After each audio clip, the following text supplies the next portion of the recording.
దైవ మర్మములు. సహోదరుడు భక్తి సింగ్ గారి అనుభవములో దేవుడు ఆయనకు బయలుపరిచిన దైవ మర్మములు. ఏప్రిల్ 17. వారి కన్నులు తెరవబడి ఆయనను గుర్తుపట్టిరి.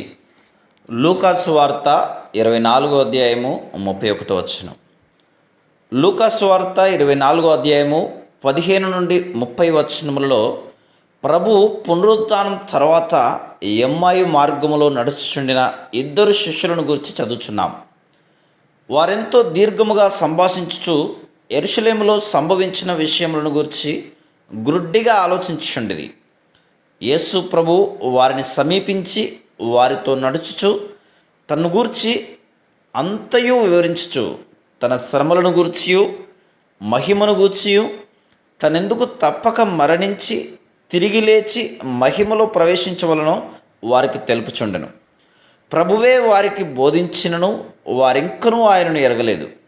వారు ఆయనను ఇంటిలోనికి ఆహ్వానించగా ఆయన వారితో కూర్చుండి రొట్టె విరిచినప్పుడే అకస్మాత్తుగా వారి కన్నులు తెరవబడినవి.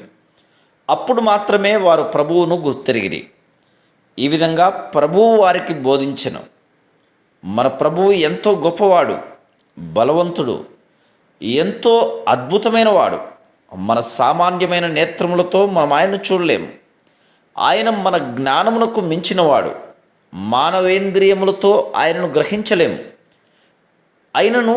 ఆయనను ఎరగగలము.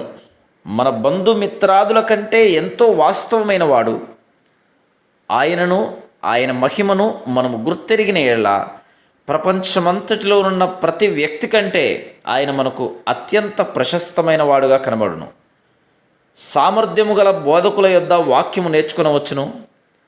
గొప్ప గ్రంథకర్తల పుస్తకములు అనేకములు చదవవచ్చును.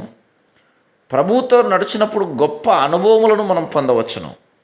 అయినప్పటికీ ఆయనను ఏ విధంగా ఎరగవలనో ఆ విధంగా మనం ఇంకనూ ఎరగలేదు. ఆయనను ఎరుగుదుమని మనం అనుకునవచ్చును, కానీ అది అంతయు వట్టిదే. Praise the lord.